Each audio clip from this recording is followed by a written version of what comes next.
बिस्मिल्लाहिर्रहमानिर्रहीम। अस्सलामुअलैकुम व्यूअर्स, आज हम बहुत ही मुख्तलिफ एक रेसिपी बनाने जा रहे हैं।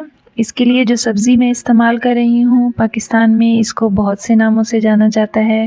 कहीं पे ये माड़ू के नाम से जानी जाती है, कहीं खोसा के नाम से, और कहीं कहीं से चप्पन कद्दू भी कहा जाता है। सबसे पहले हम इन माड़ू को जो है अच्छी तरह से क्रश कर लेंगे। माड़ू जो है वो बहुत नरम सब्ज़ी होती है, तो इसको बहुत हल्के हाथ से आहिस्ता आहिस्ता से क्रश करना है।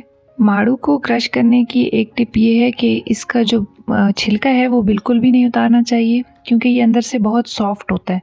तो अगर हम इसका छिलका उतार के इसको क्रश करेंगे ना, तो ये बिल्कुल जो है चूरा हो जाएगा और इसकी बिल्कुल भी ये स्ट्रिप्स नहीं बनेगी।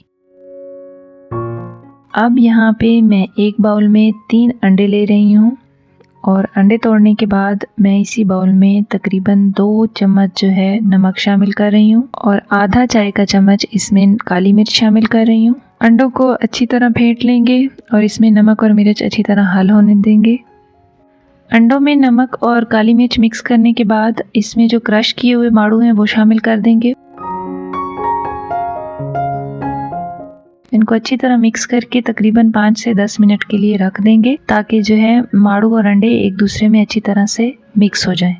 अब एक बेकिंग ट्रे में बटर पेपर लगा दिया है मैंने, और इसमें जो मिक्सचर अंडों और माड़ू का है उसको अच्छी तरह से फैला लेंगे। ये मिक्सचर फैलाने के बाद हमने कुछ माड़ू के स्लाइसेस बनाए हैं, वो इस मिक्सचर के ऊपर से अच्छी तरह से जो है लगा देंगे। आप तमाम देखने वालों से गुजारिश है कि मेरे चैनल को ज़रूर सब्सक्राइब कीजिए, मेरी वीडियोस को लाइक कीजिए और शेयर कीजिए।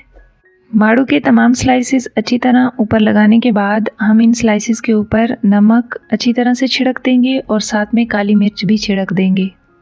इसके बाद इसको प्री हीटेड ओवन में तकरीबन 20 से 25 मिनट के लिए 180 डिग्री पर बेक कर लेंगे।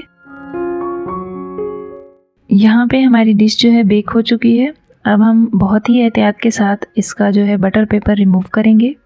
गरम गरम डिश से बटर पेपर रिमूव नहीं होगा, इससे तमाम का तमाम जो मसाला है वो बटर पेपर के साथ उतर जाएगा। इसलिए पहले इसके ठंडा होने का इंतज़ार करें और फिर बहुत ही एहतियात के साथ बटर पेपर जो है रिमूव कर दें।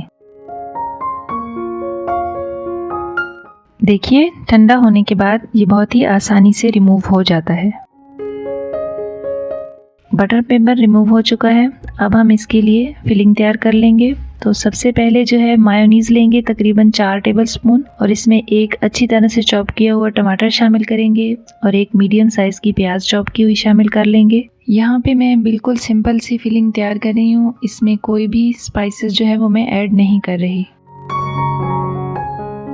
अब ये फिलिंग्स जो है मैं बेक की हुई स्लाइस के ऊपर फैला रही हूँ।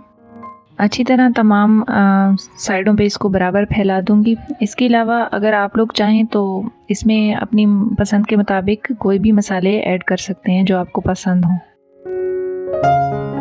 और उनको बहुत ही एहतियात के साथ जो है आहिस्ता आहिस्ता से फोल्ड कर लेंगे, ताकि ये जो तह है हमारी टूटे ना। अब इस जो स्लाइस जो हमने तैयार किया है इसको हम थोड़ी देर के लिए फ्रिज में रख देंगे। फ्रीज़र से निकालने के बाद इसमें टूथपिक्स लगा लेंगे और इसको जो है स्लाइसेस में काट लेंगे। बच्चे जिस तरह सब्जियां पसंद नहीं करते तो उनको इस तरीके से जो है आप सैंडविच बना के दें, इंशाल्लाह उन्हें ज़रूर पसंद आएंगे। इसके अलावा हम जो है इसको फ्राई करके भी खा सकते हैं। यहाँ पे हमारे माड़ू के सैंडविच जो हैं तैयार हैं। उम्मीद करती हूँ आज की हमारी रेसिपी आपको बहुत पसंद आई होगी। इसके साथ ही मुझे दीजिए इजाज़त। अल्लाह हाफिज़।